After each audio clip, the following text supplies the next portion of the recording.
Bersyukur kita kepada Allah Subhanahu wa taala pada sore hari yang penuh barakah ini, di saat Allah turunkan kepada kita hujan, dan para ulama juga mengatakan waktu yang mustajab di hari Jumat untuk berdoa adalah setelah asar.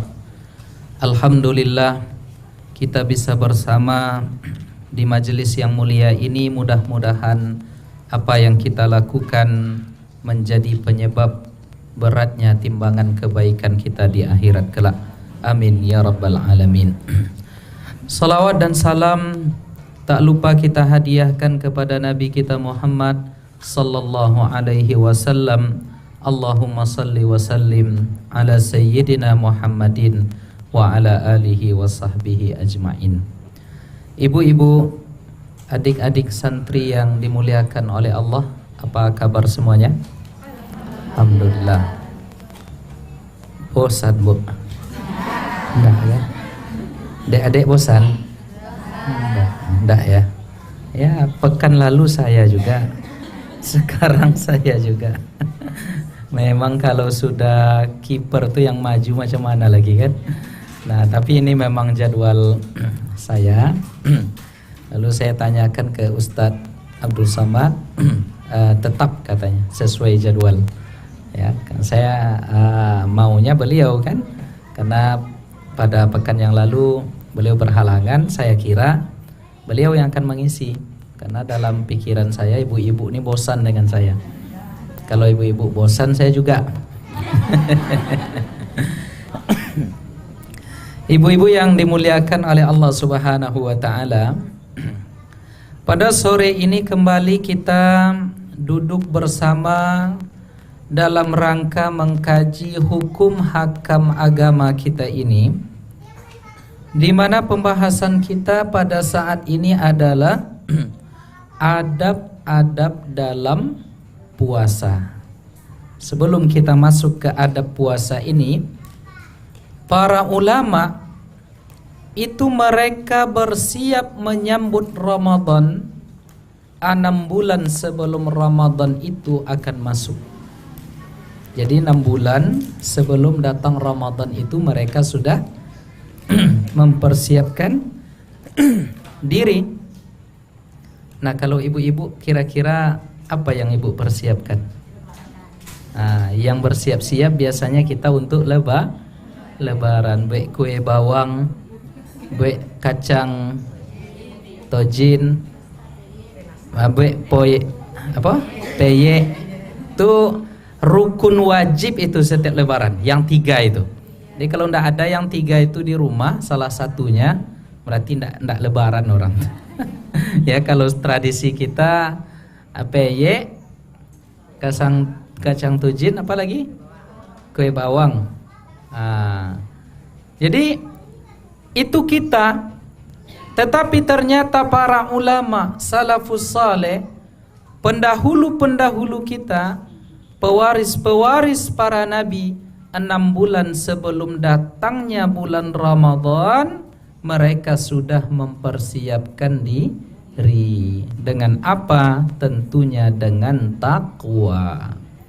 Wa tazawwadu fa inna khairaz zadit taqwa. Hendaklah kalian bersiap-siap, hendaklah kalian berbekal, karena bekal terbaik adalah takwa. Nah, para ulama kita mereka bersiap menyambut Ramadan. Tentulah kita harus mencontoh mereka, di mana pada hari ini kita sudah berada di awal bulan Jumadal Akhir atau Jumada As-Saniyah. Setelah Jumadil Akhir, Rajab. Setelah Rajab, Sya'ban. Setelah Sya'ban, Ramadan. Berarti berapa bulan lagi, Bu? 2 bulan. Kok 3 bulan? Ya, Rajab, Sya'ban. Ya, sekarang kita sudah berada di bulan Jumadil Akhir. Ya, setelah Jumadil Akhir, Rajab, Sya'ban, Ramadan, Syawal. Nah, Zulqa'dah dulu atau Zulhijjah? Atau Zulikrami? Ya kan sama-sama Zul kan? Nah, Zulhijjah apa Zulqa'dah? Coba saya uji ibu-ibu ini dulu, hafal enggak bulan-bulan Hijriah ini? Bulan pertama Muharram, Syawal. Ada yang nyebut Syawal tadi? Muharram, Safar, Rabiul Awal, Rabiul Akhir, Jumadil Awal, Jumadil Akhir, Rajab, Sya'ban, Ramadan.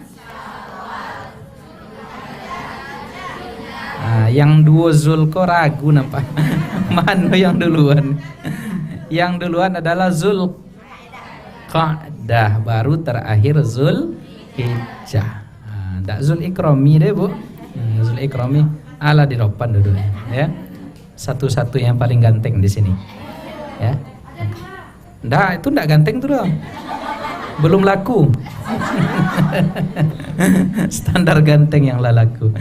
Ibu-ibu sekalian yang dimuliakan oleh Allah. Itu yang pertama. Nah, lalu yang kedua, setelah Jumadil Akhir kita masuk ke bulan Rajab, dan bulan Rajab ini dikatakan oleh Allah sebagai salah satu yang termasuk dari bulan haram.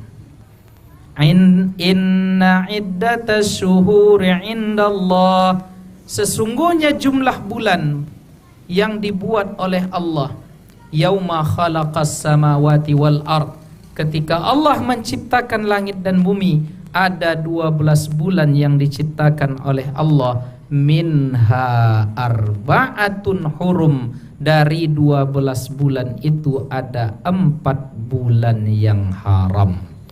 Jadi 4 bulan ini dinamakan dengan bulan haram. Apa perintah Allah di dalam 4 bulan ini? Fala tazlimu fihinna anfusakum, janganlah kalian berbuat zalim kepada diri kalian di dalam bulan-bulan ini. Maknanya apa? Jangan berbuat dosa, karena apabila dosa dilakukan di dalam 4 bulan ini, ganjaran azabnya dilipat gandakan pula oleh Allah Subhanahu wa taala. Jadi amal ibadah pahalanya dilipat gandakan oleh Allah, sebagaimana dosa apabila dilakukan di 4 bulan yang mulia ini, maka juga akibatnya akan fatal di hari esok. Nah, apa 4 bulan yang mulia ini Bapak Ibu, ibu-ibu sekalian? Ada 4 bulan haram namanya. Sebutkan 4 bulan ini. Siapa yang bisa dapat hadiah? Apa hadiahnya nih? Hadiahnya snack aja lah. Ya. Apa ibu-ibu? Rajab dah saya sebut tadi. Berarti 3 lagi. Salah. Apa lagi? Salasun mutawaliyat. Ada 3 bulan yang berturut-turut. Yang 3 bulan berturut-turut ini masuk di dalam 4 bulan yang haram. Apa yang pertama? Zulqa'dah, Zulhijjah setelahnya, disusul oleh Muharram. Salasun mutawaliyat. Lalu ada yang terpisah, wa Rajabu Mudhar, dan bulan Rajab Mudhar, ya, yang dia berada di antara bulan Jumadal Akhirah dengan bulan Sya'ban. Jadi di tengah 2 bulan ini ada Rajab, itulah 4 bulan yang dinamakan dengan bulan haram. Maka apabila kita memperbanyak puasa di bulan Rajab dengan anggapan, ya, dengan ilmu kita bahwa bulan Rajab itu adalah bulan haram, maka boleh kita berpuasa, ya. Dalam rangka apa? Dalam rangka beribadah kepada Allah, memperbanyak amal saleh di dalam bulan haram, ya. Bulan haram diantaranya adalah bulan Rajab, maka kita memperbanyak puasa di bulan Rajab. Nah, disebabkan apa? Karena bulan Rajab itu adalah bulan termasuk bulan-bulan haram. Nah, habis Rajab dilanjutkan dengan bulan Sya'ban. Aisyah mengatakan, siapa Aisyah ini? Istri Rasulullah sallallahu alaihi wasallam mengatakan, aku tidak pernah melihat Rasulullah yang hampir-hampir 1 bulan penuh berpuasa selain Ramadan kecuali di bulan Sya'ban. Jadi selain Ramadan sudah jelas nih sebulan penuh berpuasa. Di antara yang paling banyak Nabi itu mempuasakan di antara 12 bulan itu, ya selain yang wajib adalah di Ramadan, yaitu di bulan Sya'ban. Nah, maka nanti 3 bulan ini adalah bulan untuk memperbanyak puasa. Puasa di bulan Rajab, memperbanyak puasa di bulan Sya'ban, ya. Kemudian otomatis ruh dan fisik kita sudah siap. Ibarat berpuasa di bulan Rajab dan Sya'ban ini ibarat muqaddimah. Jadi kalau sudah masuk ke muqaddimah, pas nanti ibarat latihan, ini adalah pemanasan. Pas permainan pertandingan sesungguhnya nanti kita sudah terbiasa. Kalau tak terbiasa, kita cobalah ibu-ibu sekalian, itu 3 hari 4 hari seminggu pertama puasa Ramadan tuh rasanya setahun puasa tuh, ya kan? Lama tak lagi maghrib ini kata. Kadang azan zuhur dikira pula azan maghrib. Jadi tolong dipastikan nanti ibu-ibu ya, pastikan jenis azannya. Jangan sampai dikira nanti azan zuhur dikira azan maghrib. Nanti banyak terbolak-balik bagi orang yang tidak terbiasa ya barangkali untuk berpuasa. Nah, kemudian di luar hari-hari itu kita disunnahkan berpuasa Senin dan Kamis. 3 hari sekali di dalam sebulan kita berpuasa yang dinamakan dengan Ayyamul Bid. Kalau kita mampu boleh kita melakukan puasa Nabi Daud, sehari puasa, sehari berbuka. Saya inilah yang paling sulit Bapak Ibu. Ya, puasa Daud ini yang sampai hari ini belum bisa istiqamah ya, karena sehari puasa, sehari berbuka, sehari puasa, sehari berbuka. Paslah habis ceramah dapat pula snack gitu kan. Habis ceramah diajak pula sarapan, habis kuliah zuhur diajak pula makan siang. Jadi berat tantangannya jadi ustadz nih rupanya. Ibu-ibu sekalian yang dimuliakan oleh Allah. Nah, itu seputar puasa. Lalu yang ketiga yang akan kita bahas adalah adab-adab berpuasa. Nanti kalau tentang hukum hakamnya, insya Allah menjelang Ramadan akan kita bahas. Tetapi ini adab berpuasa secara umum. Apa yang pertama? Di dalam kitab Maqasidul Ibadat yang dikarang oleh Al-Imam Al-Izzu bin Abdissalam, beliau ini digelari sebagai Sultanul Ulama, sultannya para ulama. Jadi di masa itu beliau adalah yang sangat ditinggikan keilmuannya, yang sangat dihormati sehingga digelari sebagai sultannya atau rajanya para ulama. Nah, pada pembahasan puasa halaman 43 fasal yang ketiga, Al-Imam Al-Izzu bin Abdissalam mengatakan fi adabih, apa saja adab-adab berpuasa.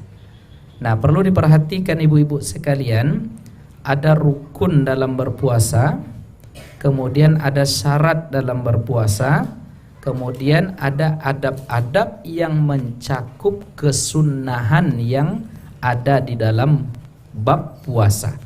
Nah, apabila kita tidak melaksanakan sunnah dan adab berpuasa ini, ya bisa jadi pahala puasa kita tidak sempurna. Yang harusnya dapat pontennya 100, akhirnya hanya dapat 80. Maka penting adab-adab ini harus kita pahami. Nah, apa yang pertama? Di dalam kitab ini disebutkan oleh Al-Imam Al-Izzu bin Abdissalam, wahiyya sittatun. Adab berpuasa itu di sini Ya, versi beliau ada sittatun. Apa arti sittatun? 6. Ya. Kalau 1 apa bahasa Arabnya, Bu? 2. Ini harus hafal ini. Ya, saya ingat pelajaran di pesantren awal-awal dulu atau ketika di MDA dulu. Liyadani yumna wa yusra. Ada belajar itu? Adik? Fi kulli yadin khamsu asabi'a hiyal ibhamu as-sababatu al-wusta al-binsaru al-hinsaru. Itu pelajaran pertamanya dulu. Baru masuk hitungan dulu. Wahid, wahidun, 1, isnani, 2, salasatun, 3, arba'atun, 4, khamsatun, sittatun, 6, sab'atun, 7, samaniyatun, 8, tis'atun, 10. Kalah ibu-ibu nih sama adik-adik nih. Ya, saya sengaja tadi bawa itu supaya ibu-ibu nih kembali ke masa MDA lagi. Ibu-ibu sekalian, ya yang dimuliakan oleh Allah, adik-adik santriwati yang kami banggakan. Nah, pada fasal yang ketiga, Al-Imam Al-Izzu bin Abdissalam menyebutkan fi adabi, adab-adab berpuasa, wahia sittatun, ada 6. Ahaduha, yang pertama dari yang 6 itu adalah hifzul lisan, menjaga lidah. Lidah, lisan sudah menjadi bahasa Indonesia. Wal jawarih, dan seluruh anggota tubuh semuanya mesti dijaga anil mukhalafah, dari segala hal yang bisa dari segala pelanggaran-pelanggaran yang bisa mengurangi atau bahkan bisa menghilangkan pahala puasa. Jadi yang pertama disebut oleh Imam Al-Izzu bin Abdissalam, bisa saja mungkin dia langsung menyebut menjaga seluruh anggota badan. Tetapi mengapa di dalam kitab ini dimulainya, padahal kan anggota badan itu termasuk lisan, tetapi lidah ini disebutnya di awal. Kira-kira kenapa ibu-ibu sekalian? Karena yang paling banyak merusak puasa kita itu bermula dari lisan. Nah, jadi ada penyakit lisan ini dusta. Ada penyakit lisan ini ghibah. Ada penyakit lisan ini namimah. Yang paling enak itu lisan ini ngucap adalah ghibah ini. Ya, menyebut kekurangan aib yang ada pada orang lain. Itu nikmat sekali itu. Ya, nikmat menyebutnya. Kadang ya tak terasa sama kita pada saat itu kita sudah memakan daging saudara kita sendiri. Makanya dikategorikan ghibah, yang tidak menjaga lisan, yang terjerumus kepada ghibah, dikategorikan ia sebagai kabair, salah satu dosa besar.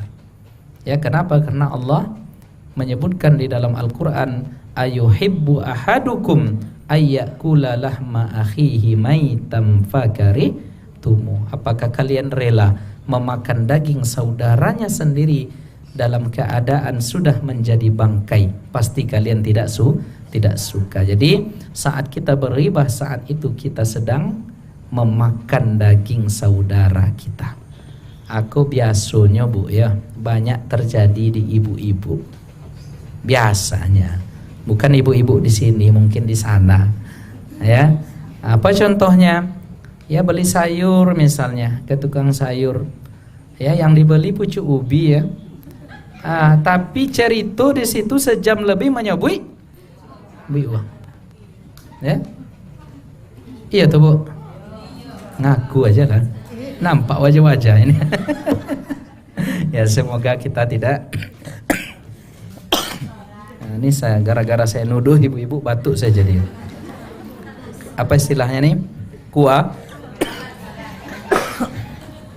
Kualat saya nih. Tas siapa wali Allah di sini nih? Nah, jadi ibu-ibu sekalian yang dimuliakan oleh Allah. Nah, saat kita menghibah, lisan tidak terjaga sama dengan memakan daging bangkai saudara kita sendiri, sehingga keluarlah pepatah di dalam syair Arab. Ya, walaisa zibun ya'kulu lahma zibin wa ya'kulu ba'duna ba'dan ayana. Apa artinya itu, Bu? Gak ada yang tahu. Saya kuliah di Sudan dulu, Bu. Ya, sebesar ini anak-anak di Sudan tuh udah pandai bahasa Arab. Ngerti dia ucapan saya tadi tuh. Ya. Percaya ibu tuh? Kok bisa kalah ibu-ibu? Kuliah juga saya di Mesir dulu. Sekecil ini udah ngerti dia bahasa Arab yang saya sebut tadi tuh. Ya karena bahasa ibu mereka bahasa Arab, ya. Coba suruh pula mereka bahasa Oju. Tahu bahasa Minang mana lo? Nggak tahunya tuh dah. Yong kasih kuang lo nya mana lo tahunya. Nah, ibu-ibu sekalian yang dimuliakan oleh Allah, walaisa zibun ya'kulu lahma zibin. Artinya, ini ustazahnya harus tahu ini. Ya, tahu santriwati? Walaisa zibun ya'kulu lahma zibin. Ya, walaisa apa artinya? Bukanlah. Zibun rusa. Zibun itu artinya serigala. Ya, serigala tidak akan memakan daging serigala. Ya, karena serigala itu saking buasnya, ya, makanannya bangkai, kita ketemu serigala tuh dikejarnya kita tuh, Bu. Ya, atau bangkai selain serigala dimakannya. Nah, walaisa zibun ya'kulu lahma zibin. Tidaklah serigala itu sesama mereka memakan daging bangkai serigala yang lain. Wa ya'kulu ba'duna ba'dan ayana. Sedangkan kita sesama manusia seringkali terang-terangan atau tersembunyi memakan daging saudaranya sendiri. Mana yang lebih kejam?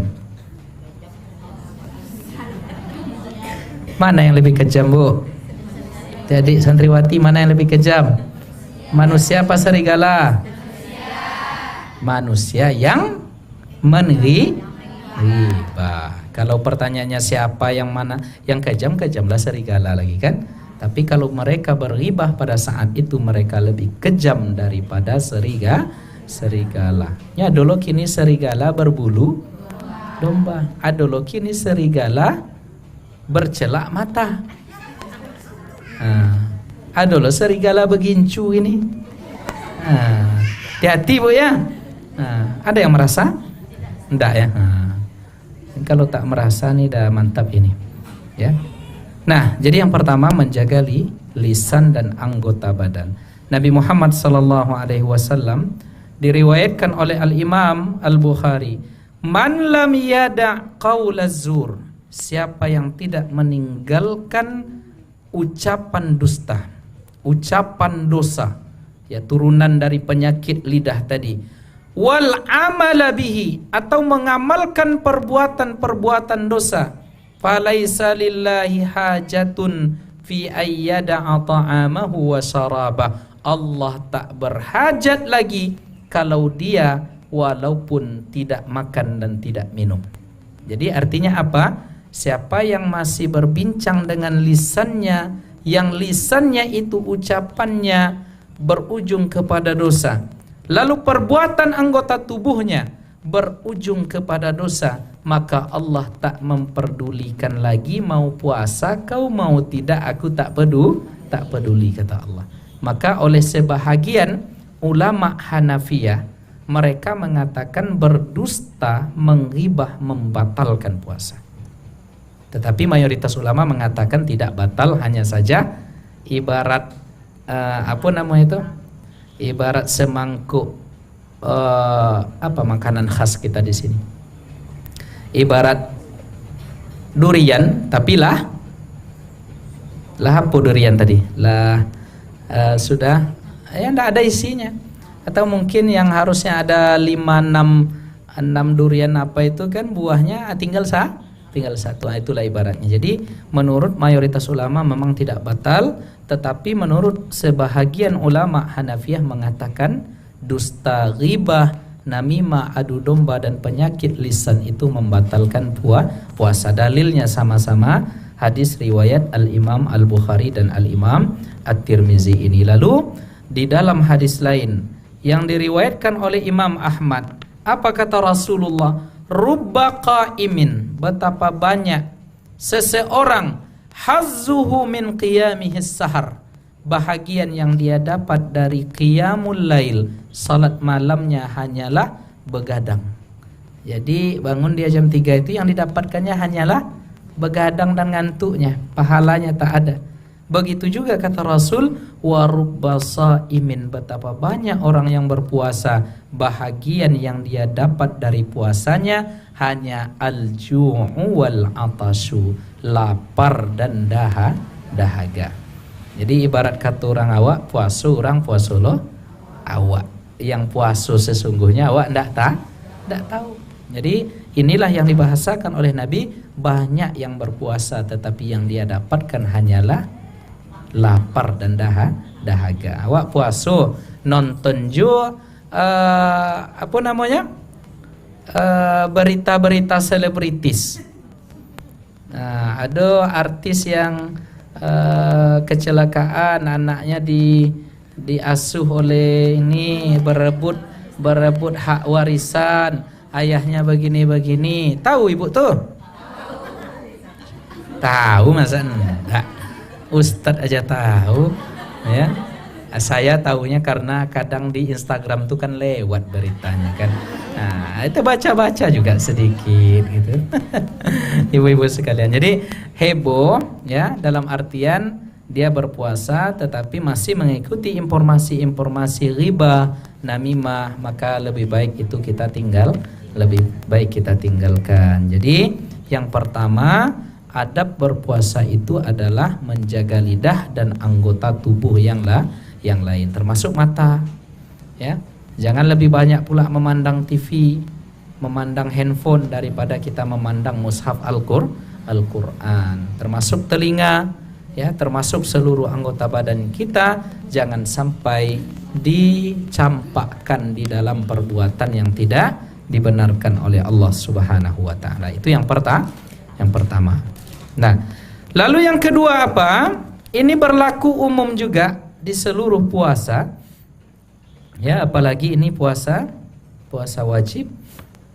Idza du'iya ila ta'amin wa huwa sha'im, apabila dia diundang ke semacam walimah, yang tentu di dalam walimah tadi ada makanan, wa huwa sha'im, dia sedang berpuasa. Berarti ini lebih khusus barangkali ke puasa sunnah. Karena kalau puasa wajib itu kan tak ada orang yang mengundang makan siang kan. Ada bulan Ramadan orang ngundang makan siang? Nggak ada kan. Kalau ada tuh yo lama leset tuh. Ya. Maka ketika kita diundang ya dalam kondisi kita berpuasa pada hari itu, menurut Imam Al-Izzu bin Abdissalam, falyaqul, hendaklah ia katakan, inni shaim, saya sekarang sedang berpuasa. Ya, jadi misalnya kemarin hari Kamis ya diundang oleh salah seorang ibu-ibu, misalnya ibu-ibu yang lain. Kebetulan ibu sedang berpuasa. Yuk kita makan siang di rumah, bikin rujak tuh. Ada ayam penyet, ada ayam panggang, disobiknya segalanya kan. Akhirnya apa? Ketika kita berpuasa kita katakan saya sedang berpuasa. Nah, ini pendapat Al-Imam Al-Izzu bin Abdissalam berlandaskan hadis yang diriwayatkan oleh Al-Imam Muslim, idza du'iya ahadukum ila ta'amin wa huwa sha'im, apabila ada di antara kalian yang diundang makan sedang ia dalam keadaan berpuasa, falyaqul inni shaim.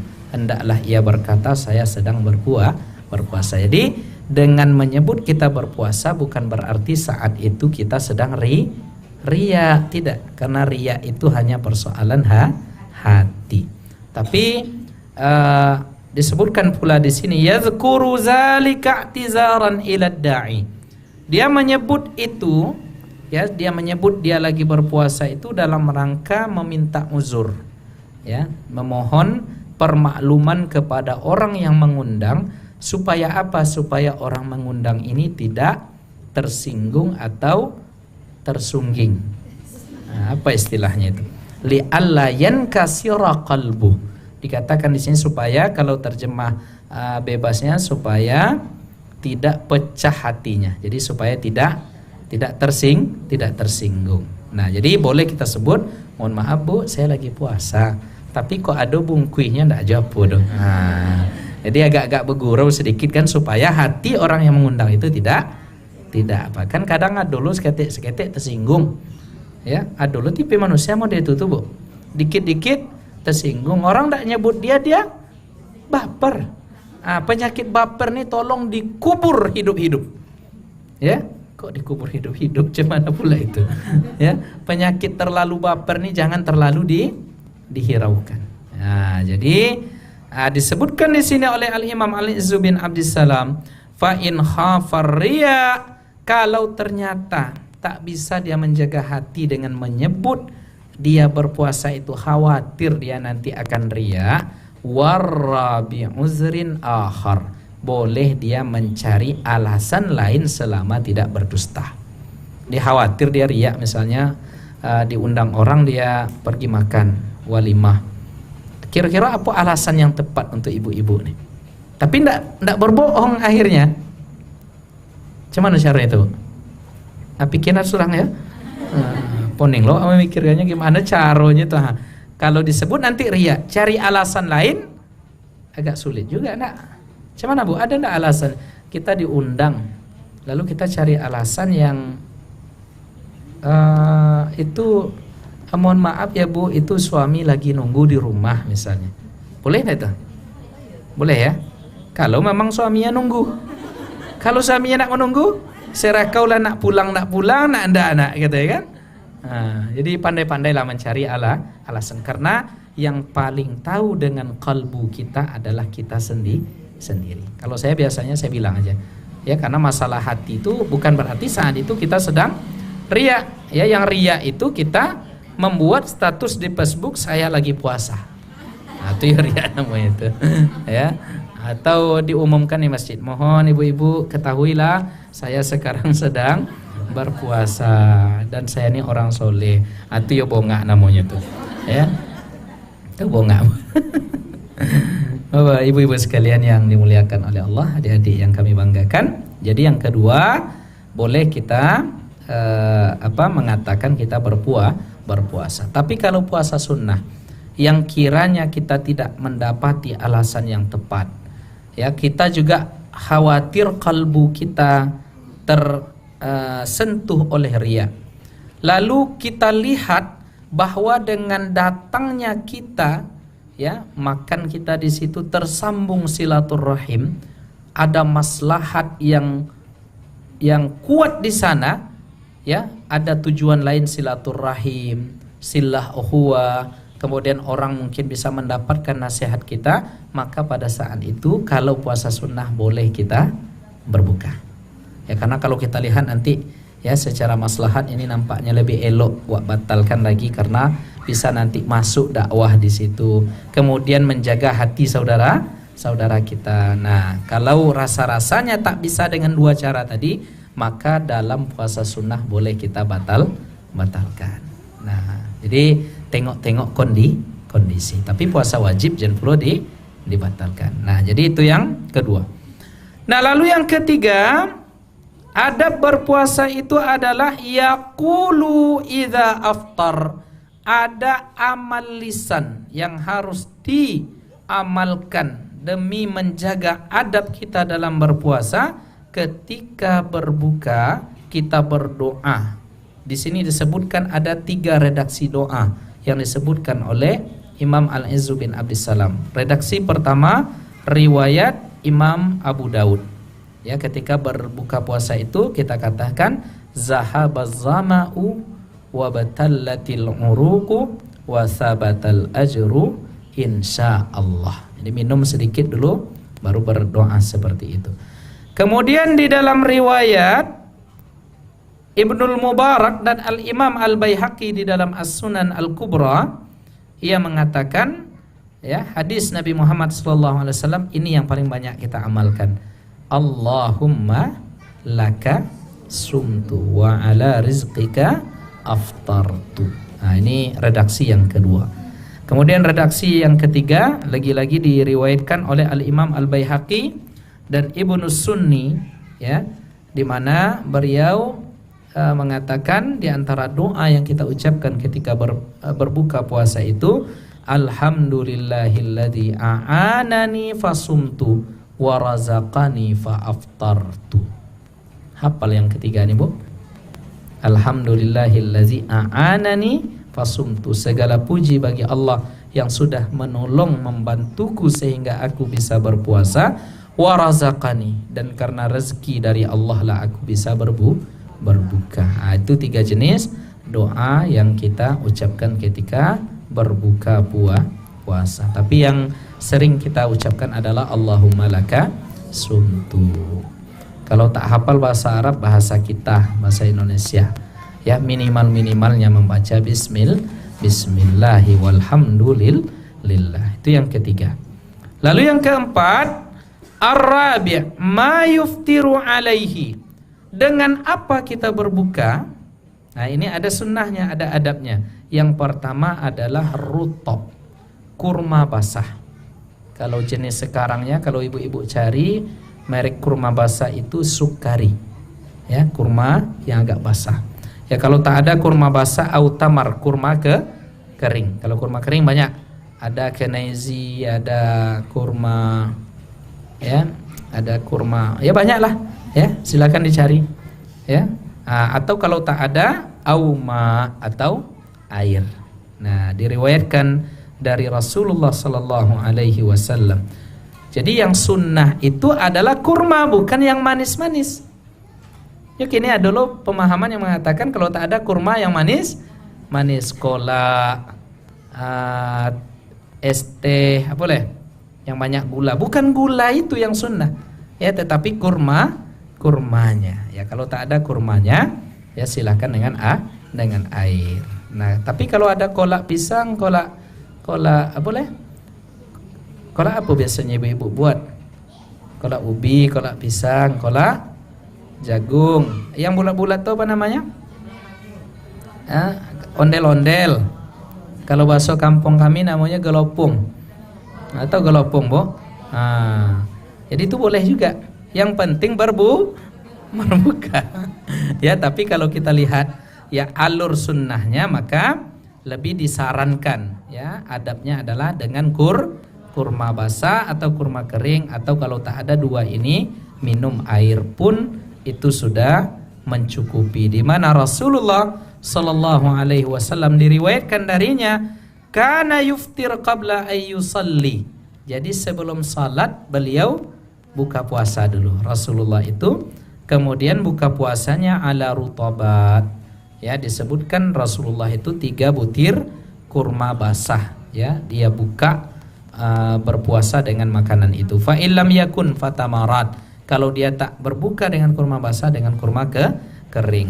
Fa illam yakun hasa huswatin min ma. Kalau tak punya kurma kering atau kurma basah tadi, Rasulullah sallallahu alaihi wasallam berbuka dengan beberapa teguk air minum. Di Rasulullah itu memang sederhana sekali berbuka dan makannya itu, ibu-ibu. Kalau ndak ada lado ndak makan. Ya, kalau ndak ada lauk ndak makan. Ada yang tak, padahal Rasulullah sallallahu alaihi wasallam itu sangat sederhana. Suatu ketika Rasul bertanya kepada Aisyah, "Wahai Aisyah, ada tak sarapan pagi kita hari ini?" Apa jawaban Aisyah? Tidak ada ya Rasulullah. Bayangkan, manusia terbaik di muka bumi itu bertanya sarapan pagi, dia dijawab sama istrinya Tidak ada. Lalu apa jawaban Rasulullah? Ya kalau begitu kita berpuasa. Coba kok laki awak tuh bu, laki bu tuh. Ya, ada sarapan pagi kita pagi ko mama. Tak ada apa-apa. Saya kerajo kau. Pasti begitu. Ya mungkin ya, tapi tidak semua tentunya. Ya pasti ya kemungkinan ada yang seperti itu. Ternyata Rasulullah simple makannya. Ya kalau tidak ada ya sudah. Kalau ada bahkan pernah sebulan penuh Rasulullah itu makan dengan kurma saja dan air putih. Sebulan penuh. Coba awak baik pada itu. Hah? Saya kira ibu-ibu ini langsing semua nih. Ya kalau makan kurma aja sebulan gitu kan, langsing semua ini. Ya termasuk saya juga. Tapi kita tidak bisa seperti itu. Tetapi pernah juga para sahabat itu melihat dapur Rasulullah dalam bahasa kiasan selalu berasap. Sehingga para sahabat mengira kayaknya Rasulullah ini nggak pernah puasa lah. Dan kadang terlihat pula tidak pernah berasap dapur Rasulullah. Dan sahabat mengira beberapa bulan nampaknya Rasulullah ini tidak makan makanan berat tentunya. Ya, tetapi ya itulah dalam riwayat pernah hanya dengan kurma dan air putih selama lebih kurang sebulan. Sesekali wak coba mode itu ya bu. Ya, saya belikan ibu-ibu 1 kardus 2 kardus besar kurma. Coba ya makan kurma pagi 3, siang 3, malam 3. Perbanyak air putih. Ya, saya rasa itu pasti semuanya setelah sebulan. Kalau ndak out, kalau ndak sakit, bisa insyaallah ya, bisa insyaallah. Ya karena ada beberapa jemaah saya temukan mereka sanggup tidak makan nasi bu. Ada beberapa jemaah saya ndak udah 2 bulan nih Ustaz ndak makan nasi dia.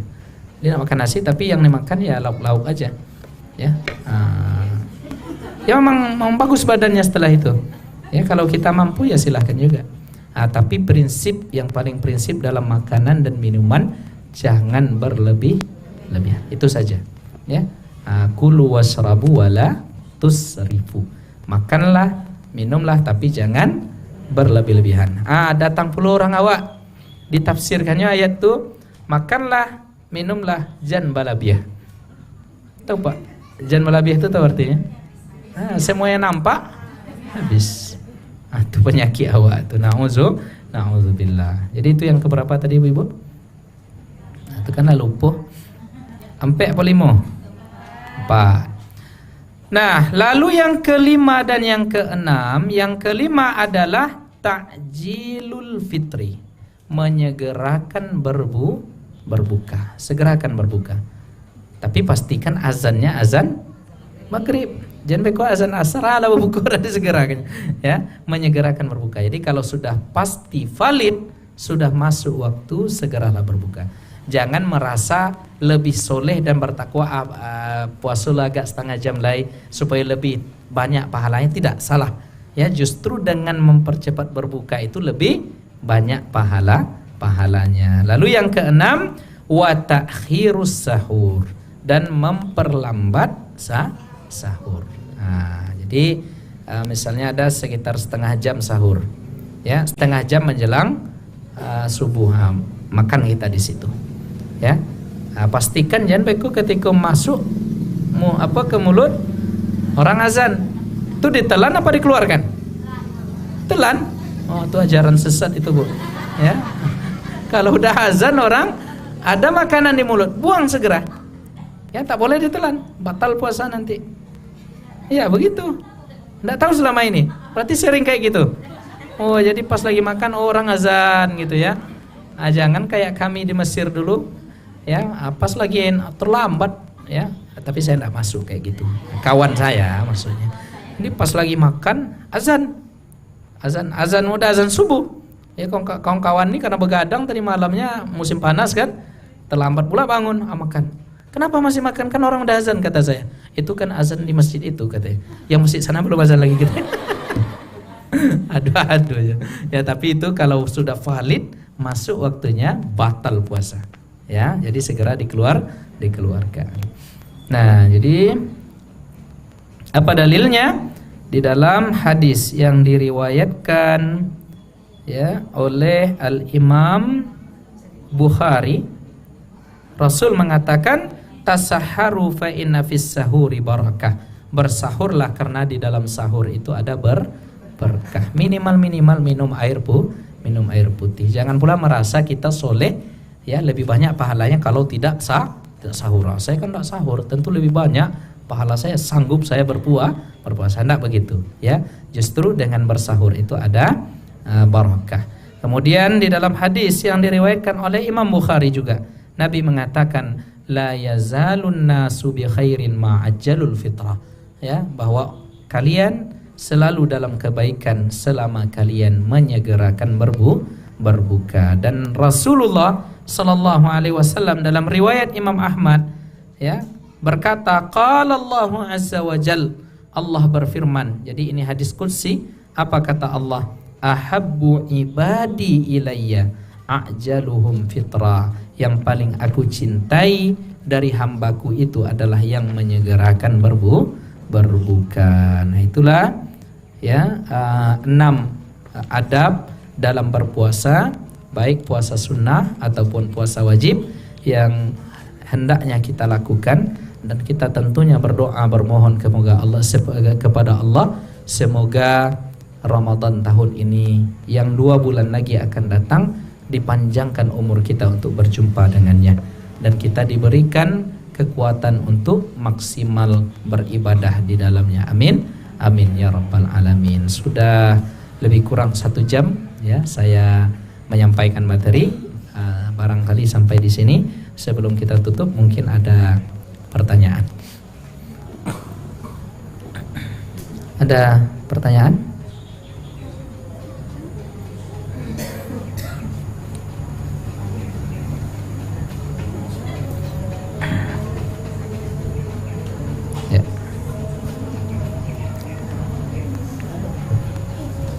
Sedikit pertanyaan.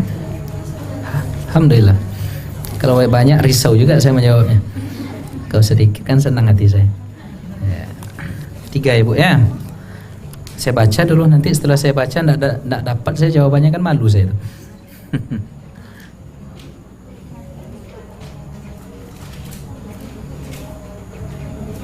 Ini tulisannya payah saya bacanya, Pak. Ya.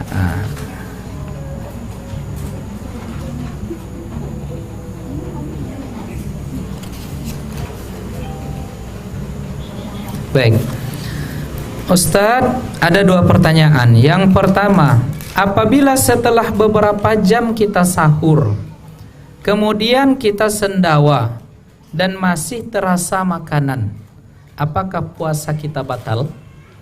Misalnya sahur jam 4, azan jam 5, jam 6 sendawa, masih terasa gulai jengkol tadi. Ya terasa karena mungkin ya ada gas di perut kan, sendawa itu karena itu. Apakah batal? Tidak, kecuali muntah dia itu ditelannya lagi. Itu ya batal. Ya karena yang membatalkan itu adalah masuknya ke makanan atau benda ke rongga yang terbuka.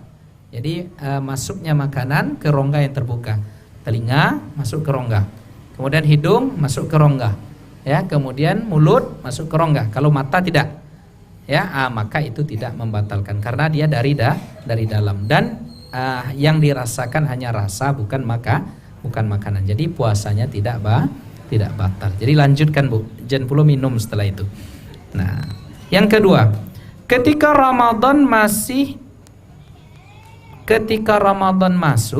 masih ada puasa yang belum diganti.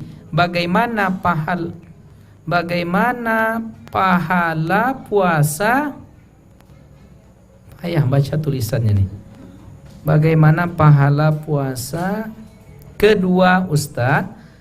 Oh, jadi ketika masuk Ramadan 2021, ternyata ada puasa di 2020 yang belum dibayar. Ada 3 hari misalnya belum dibayar, keburu masuk Ramadan berikutnya. Bagaimana status puasa Ramadan kita ini? Ya puasa Ramadan 2021 terus lanjut.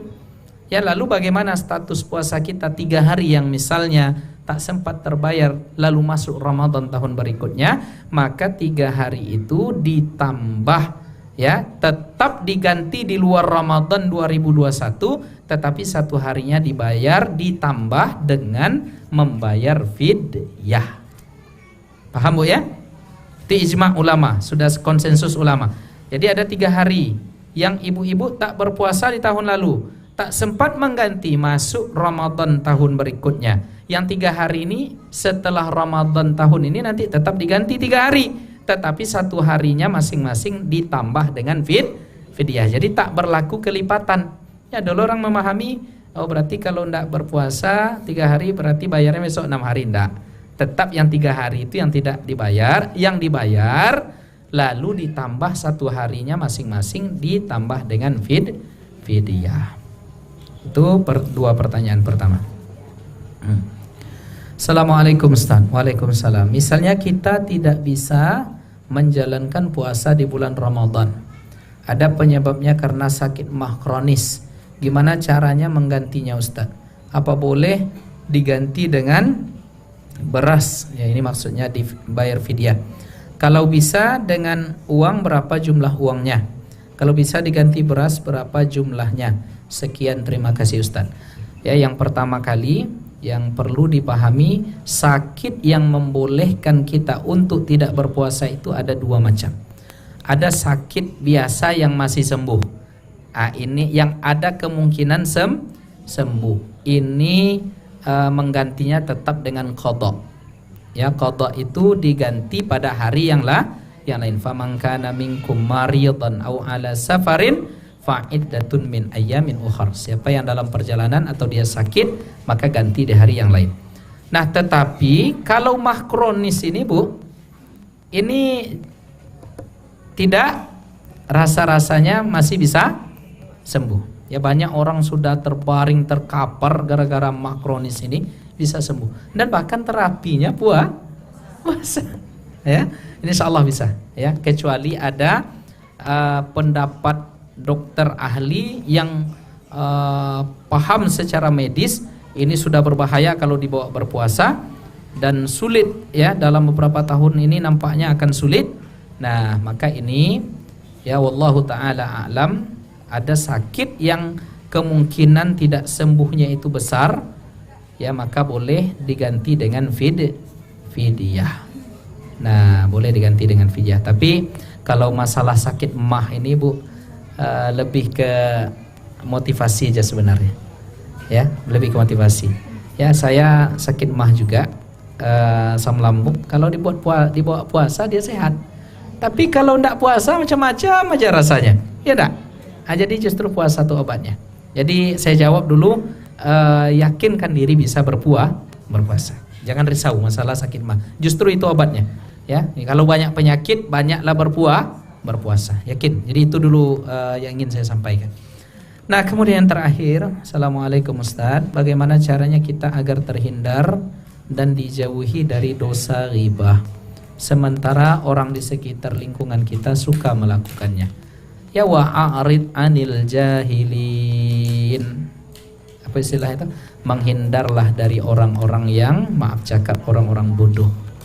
Ya, tak perlu kita kalau duduk dia di situ udah mengunjing-unjing, dia apa ya, angkat apa istilahnya, angkat kepala, angkat kaki, ya, pergi dari situ.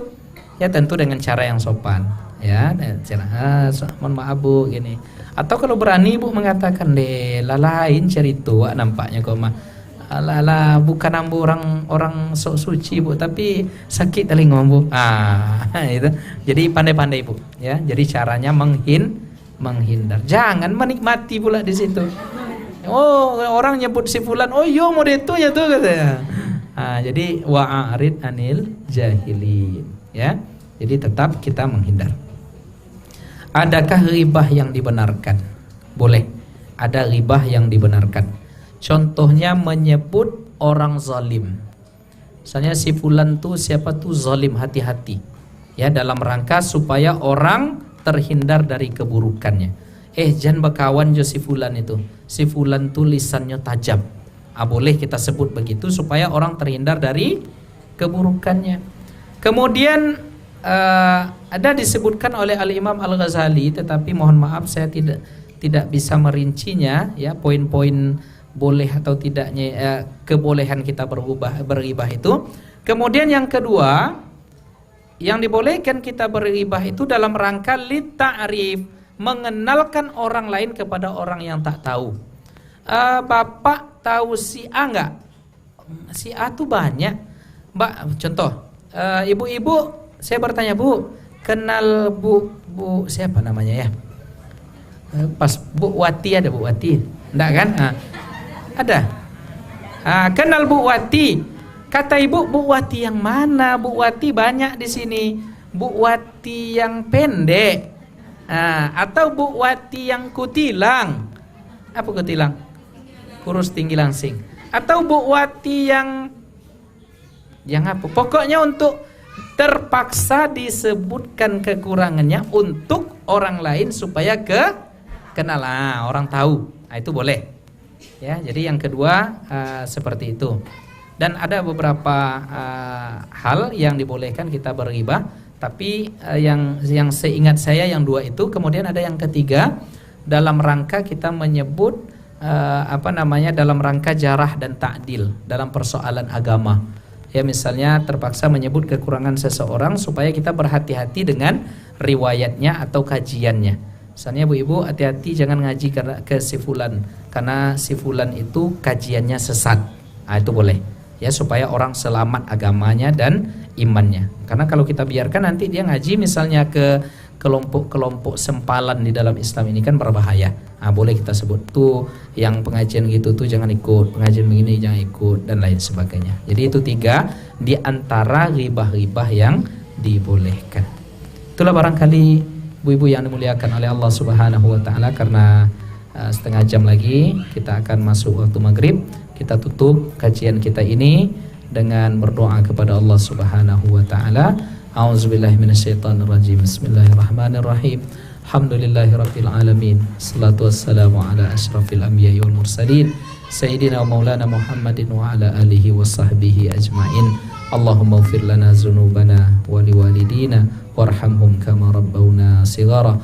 Allahumma inna nas'aluka ilman nafi'a wa rizqan thayyiba wa amalan mutaqabbala wa shifaa'an min kulli da' wa afiyatan lana min kulli bala'in wa waba' bi rahmatika ya arhamar rahimin. Rabbana atina fid dunya hasanah wa fil akhirati hasanah wa qina adzabannar wa adkhilnal jannata ma'al abrar ya azizu ya ghaffar ya rabbal alamin. Wa akhiru da'wana anil hamdulillahi rabbil alamin. Taqabbalallahu minkum minna wa minkum taqabbal ya karim. Banyak maaf atas segala kehilafan kesalahan kami, karena kajian ini direkam. Jika ada kekurangan atau kekeliruan dalam menjawab dan didengar oleh para alim ulama, mohon arahan, mohon ilmunya. Demikian, billahi taufiq wal hidayah. Assalamualaikum warahmatullahi wabarakatuh.